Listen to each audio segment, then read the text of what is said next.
All right, family. Black Power is the truth hour with General Sarah Soon said he kicked back. Get your mind ready for some information that's guaranteed to be heavy. We got another heavy presentation today. Biblical versus Egyptian Kemetic chronology. Something isn't adding up. Okay, now I don't know how far you went in your mathematics, but we're gonna try to, evolve you today. You see, with common sense. Before we get started, I want to make sure you get over there to my Patreon. General SETI, over 500 exclusive live streams. You already know, ain't nothing but fire.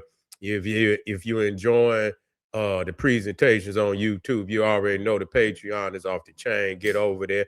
To all the family out there, KingSeti.com, online marketplace, official General SETI DVDs, t-shirts, hoodies, with African and Kemetic jewelry. We got something for your family. Check me out. Also, you can become a member of my YouTube page, General SETI, Sarasun SETI, and get access to exclusive material. And please get a video a thumbs up. Like it because you love it. Share it with your family and friends. Comment. Just don't say nothing stupid because you will get banned. Now, I love this, family, how we step off into this chronology.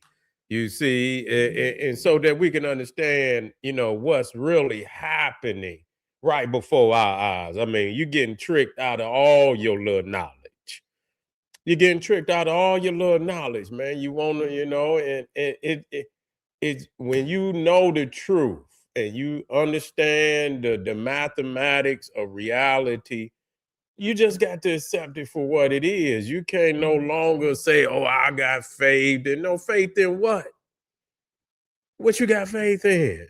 You know, that this is a lie, that is chronologically out of step with reality.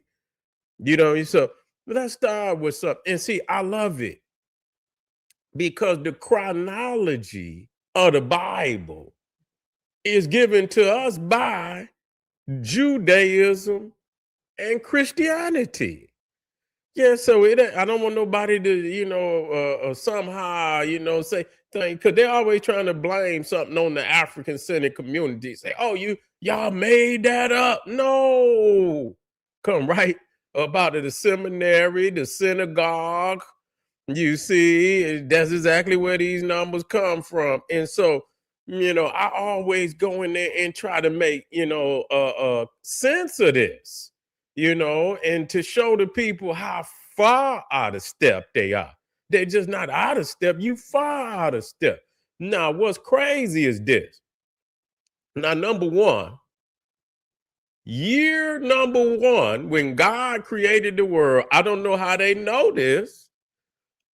I don't know how they know that, but I guess they had a calendar on day one because it never said Adam and Eve knew how to count. I don't know who was counting. I don't know if it was, I don't know if it was Cain and Abel. Couldn't have been Abel because he wasn't able. You see what I'm saying? Abel wasn't able, he was disabled, so it wasn't able. So, I'm trying to figure out who, because it had, if you know what day one, you had to be a day one. You had to know when day one was. Then start counting and then pass the count to the next man. But nobody ever told, I never read where Adam and Eve was counting and, this is day one and then it created a calendar. Never heard of that. But somebody was counting because they say day one, when the earth was created, I guess they was out there floating around in outer space somewhere, and, with them a little notebook and they was watching God create the world. And so when God created, they say day one, they start counting. But so now the equivalent, because you got what they call the Masoretic chronology. Now that's the Judaic chronology. And it's also in alignment with Christianity. They use the same chronology. So day one of creation is 4004 BC.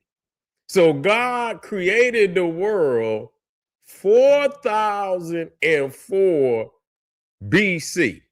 And then you had some they had this what's his name? Usher. I don't know if he was a bishop or something. He came in, I believe he was in Britain. I think he was some bishop over there in Britain or whatever. And he had, not only did he say 4004, he went in there and said what month, what day, and what time. He went in, the arrogance. I mean, man, just for real. Just even the time.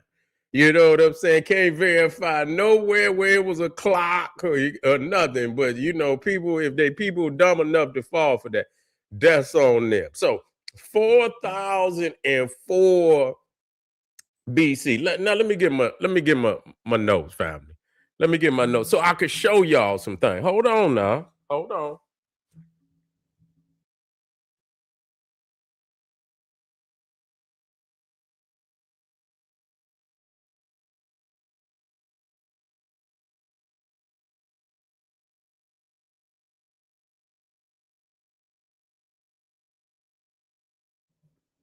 So now in 4004 BC, God created the earth.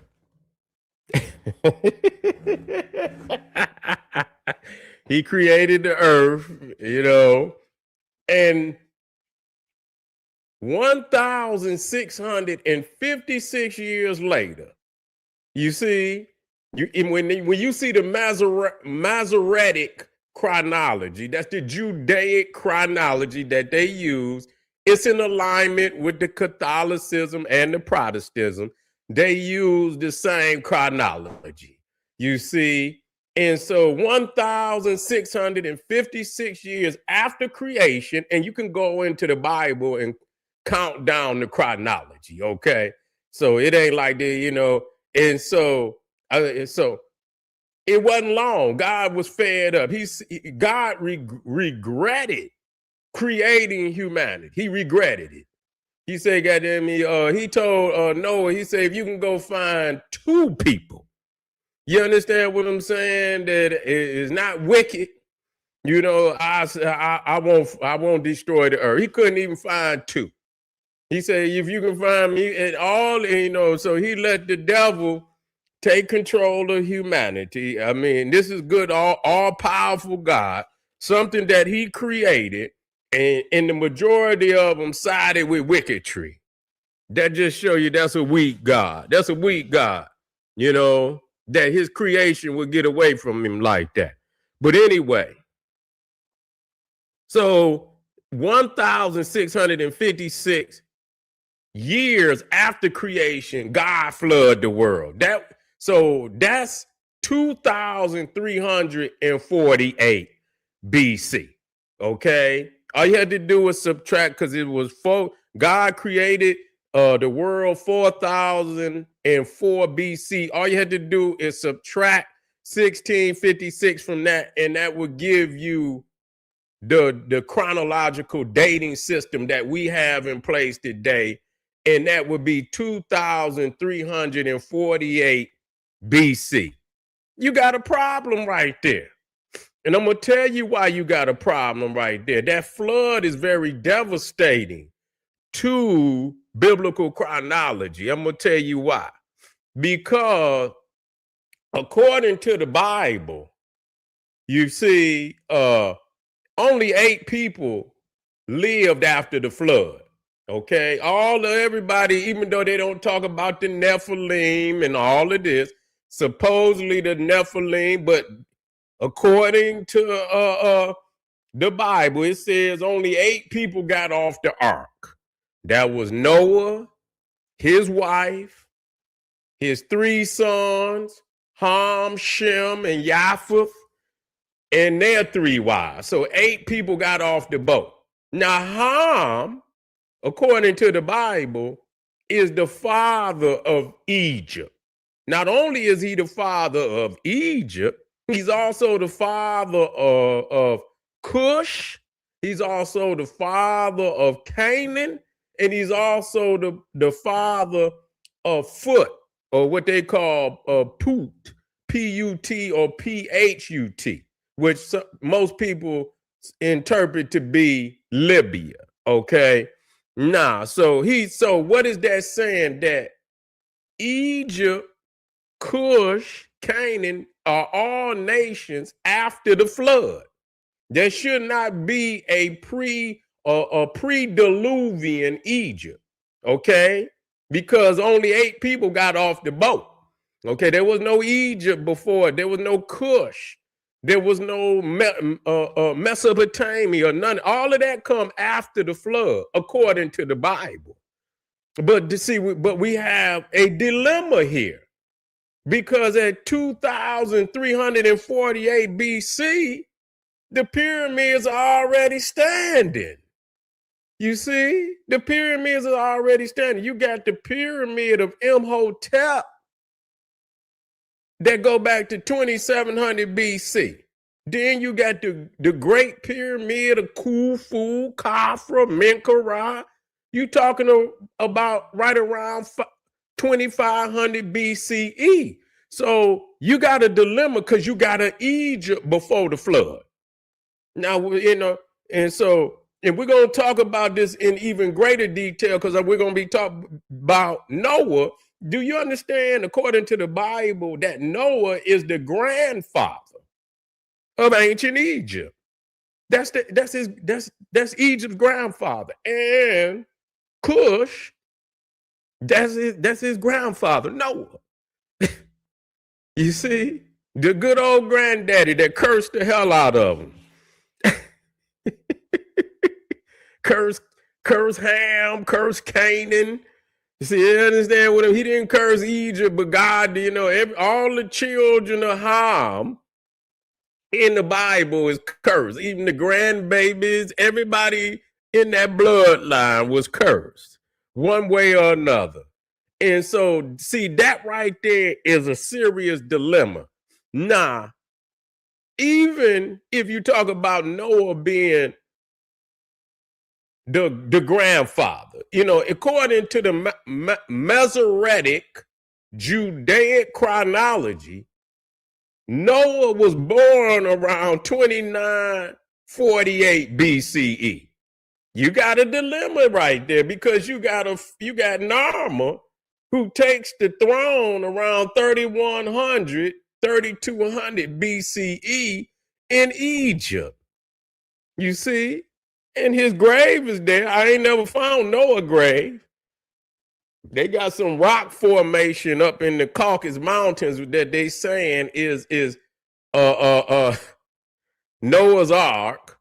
Anything that they could fool you with. They got some stone, some rock, formations that suppose, and they know it ain't no Noah's Ark, but just to keep people believing in something, they'll put things out there to confuse the mind and lure you in, so you can continue to believe in garbage. That's But so here it is, you got, and this is very significant. This is very significant, how I'm showing you that Africa is not just, Africa is far older than the Bible by thousands, and you can't even document none of this.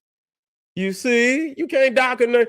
If I can find Narmer's tomb, why I can't find Noah? You see, why I can't find Abraham? Why haven't they found any tomb of any prophet or biblical king? They have never found the tomb of Solomon. They have never found Hezekiah. You see, they've never found that's fake Disney World tombs over there that you see, where you go in there and they say this is the tomb of Isaac and Jacob. They got the tomb of the patriarchs over there. Ain't nothing in there. That's Disney World. Ain't a bone, ain't a scroll, ain't nothing ever been found over there. That's Disneyland, you see. So, they make things up so you could come over there. They're just like when you go to Disneyland, they got the castle, and then you can go around there. They got Daffy Duck house, and then you go around the corner over there. Then you walk way down. You got Minnie Mouse house, and then you keep going.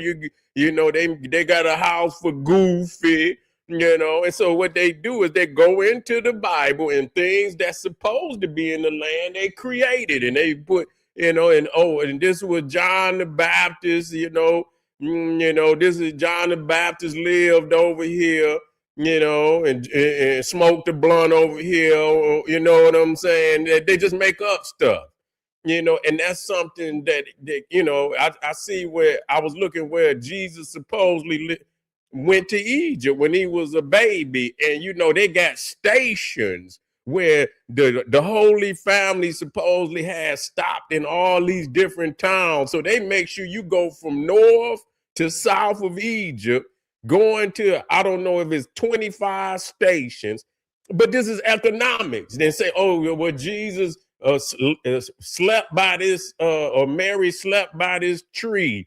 And so you got to go to this city and the tree and venerate at the tree. And it's a whale over in this city, and say Mary washed the clothes of Jesus in this whale. And so they go to the whale, and you know what I'm saying? And so this is what they do to keep you indulging in this stuff. And so we see that, you know, and see, the thing is, and why I keep y'all with the chronology of the Bible, just like I keep telling y'all that Exodus is the first book of the Bible, not Genesis. Y'all got to quit starting with Genesis. You see, you have to start, if you're in chronological order, you got to start with Exodus. And that'll show and prove that Egypt is thousands of years older than the lie. You see, even based on the Bible. See, people go and they jump right and say, in the beginning, God created. Ain't no book, you know, they just made, people can create stuff like that every day, all day. You see, that don't mean that they wrote it in the book. Who was there in the beginning? Wasn't nobody there in the beginning.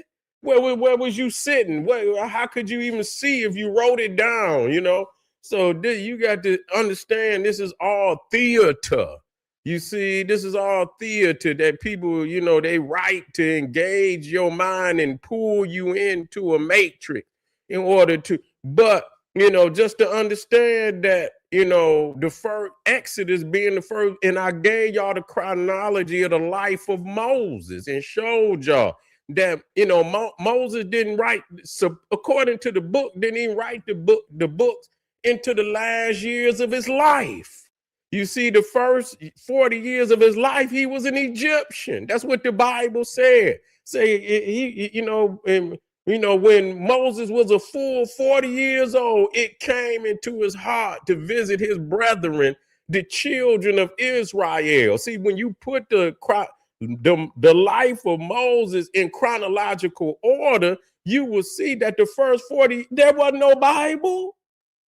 Didn't nobody know nothing about no in the beginning, except in the Kemetic sense. You see, he didn't know, it wasn't no in the beginning. Didn't nobody know nothing about no Noah? Didn't nobody know nothing about Noah being, the Egyptians never said nothing about Noah being their grandfather. You see, you can't go into Kemetic studies and find what Ham is their daddy. They forgot that. Now, if that was true, how in the world could you believe that they would not mention Noah and mention Ham and all of that if that was real? So nobody ever knew no Noah, no Ham, no Jacob, no Joseph, none of that. No Isaac, no Rebecca. You know what I'm saying? No Hezekiahs, no Joshua's, or none of that. You see, when the book Exodus opens up, because the thing is, I teach you from a basis of proper understanding. When you go even into school and they teach you how to write a story, and they give you the different parts of a story, and one part of the story is your setting, your place, and your setting. What time period is it? You know, you can write a book on history, you can write a book on the present, or you can write a book on the future. And so people got to understand that the place and the setting of a story is not necessarily the publishing date. You see, so if you go and open up a book and it take you back into the past, say 10,000 BC, you can't fall in and believe that's how old. You got to go to the, all you have to do is go to the publishing page, which is the first page in the book, and you will see it say, oh, it was published in 2005. And so though it's talking about something in the past, you see, it was published in 2005. It wasn't published 10,000 BC. And that's where people get caught up. So even if you understand that, even if Moses was the publisher, we're just saying that hypothetically, you see, you cannot put Adam and Noah and Abraham before Moses. Nobody ever wrote of those characters except for Moses. Noah ain't never wrote no book. Ain't nobody ever said Noah wrote no book or Abraham wrote no book. It was Moses that wrote the book. So even though it says that Noah is older than Moses and it says Abraham is older than Moses, the shit wasn't published. Nobody knew of them until Moses. So you cannot put the publication before the publisher. So when you go in there and understand that, and you go into Exodus, and when Exodus opens up, Moses is a baby. Ain't no Bible, ain't no Exodus, ain't no Leviticus, ain't no Numbers, ain't no Deuteronomy, ain't none of that. He don't write that into the last periods of his life. But Egypt is already got pyramids and temples and pharaohs and already in existence. They ain't talking about Noah. They ain't talking about Abraham or Adam and Eve. So you see, they've created Genesis. Do you understand what I'm saying? To throw something in, a monkey wrench into the dilemma that they was in, because they want to control the narrative.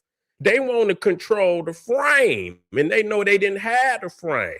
So in order to control the frame, they created Genesis and say, oh, this is the daddy of Egypt and all the African nations. They came after the flood, and you got these goat herders walking around early in time. And by the time Moses even, and we already know Moses ain't wrote no book, but they say he wrote it. So we had to at least start there with Moses. We know Moses ain't wrote the book. I'm just saying hypothetically, you would have to start with Moses.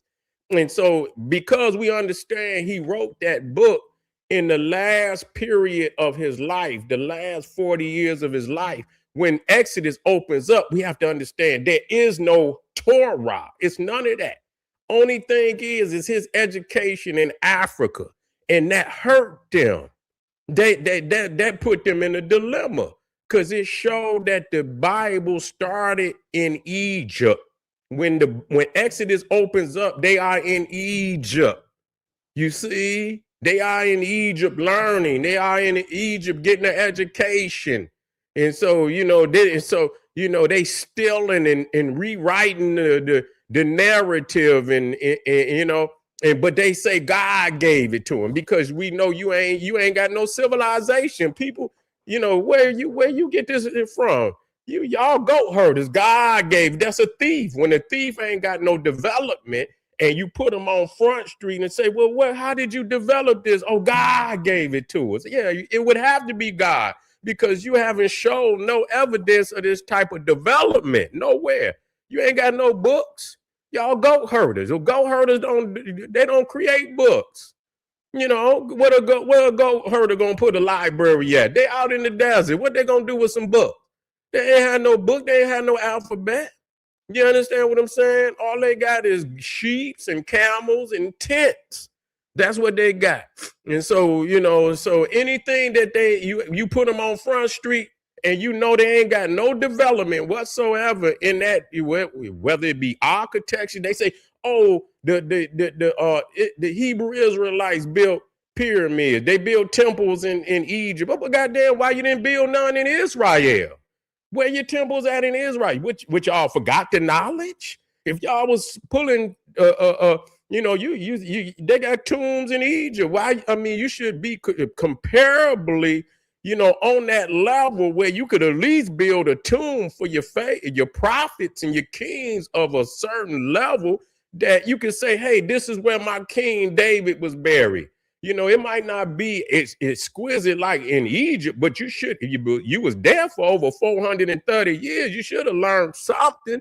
So where is the tombs? If you built tombs in Egypt, you built pyramids, which the Bible never says they built pyramids. It said they built temples, and it said they used mud and straw. It didn't even say they used stone. So y'all talking about building on, I don't know what they was building, because majority of the things that still standing in Egypt was built with some stone.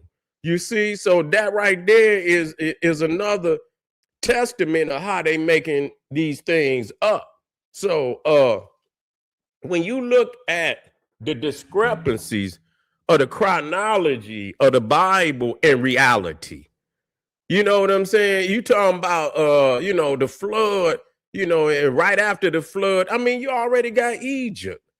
Really, it wasn't long after the flood. You talking about Abraham was you know, born 200 according to the Masoretic text.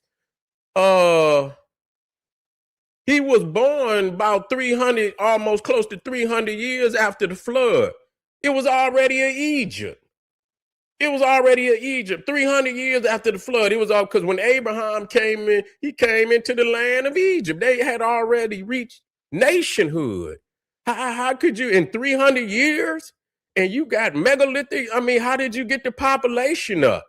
How in 300 years you could get the population up and and develop knowledge to build megalithic structures all over the, you know what I'm saying? How's that possible? You couldn't have did that in no 300 years. You couldn't have did it in 3,000 years. What was happening to create Egypt been going on for about 10, 20, 30, 40,000 years. Ain't no way you gonna be building those pyramids that still got people thinking aliens came down. That's just how advanced the knowledge is. They refuse to accept that humanity or Africans was responsible for it, but yet and still in 300 years, you can develop that kind of knowledge. Man, make this make sense. You feel me? They didn't. It's like that cartoon they call Baby Huey, and it's a big old. He's still a baby, but he's real big. He's like a behemoth. He look like he weigh about, as a baby, look like he weigh about 200 pounds. And he always got little baby clothes on. You see what I'm saying? He real big and got these little baby clothes on, squalls in them. And so this is like the African knowledge that's in the Bible. It don't fit. You see, you could tell that the African knowledge is busting out. You see what I'm saying? That the clothing, the literature, the stories that they trying to wrap around African people is too small. It don't fit. We busting out. The facts is busting out of that. So we have to expose this for what it is. You see, we have to expose this for what it is, that this is fabricated information. Now, if you put it into the frame of reference that is allegory, then we understand that. But even in allegory, you know, you got to make it make sense. You know, you got to make it make sense. And our people have developed far beyond the chronology of the Bible now. And anybody else that is still caught, this is like you time is not your friend. I can tell you that. You see, you will be left behind in time. You are becoming a fossil right in front of your own eyes. You see, you're even other builders, you know, they trying to find a way to explain it. They know that the time, so they not gonna go with that time no more. They gonna try to come out of that time frame because they know that it don't make sense. But some of y'all are fossils and y'all gonna still try and make it work. But you gonna be just like one of them dinosaur bones up in the museum. You know what I'm saying? They gonna say, yeah, you know, he was here a long time ago. He's no longer here today. He was here a long time. They got caught up. You see, and time passed them by. You feel what I'm saying? But anyway, family, we still got a powerful. We got some powerful presentation. Don't you go nowhere. I'm coming right back. Stay with me. Get over there to Patreon. We got some fire over there, family. You know, check out the shorts that the general dropping down. We getting it together. You feel what I'm saying?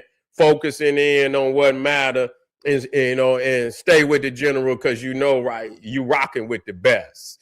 Believe that. You feel me? See you in a minute. Arm yourself with knowledge. Bang on that wicked beast daily. Liberation through African education and confrontation. Boom. Black power.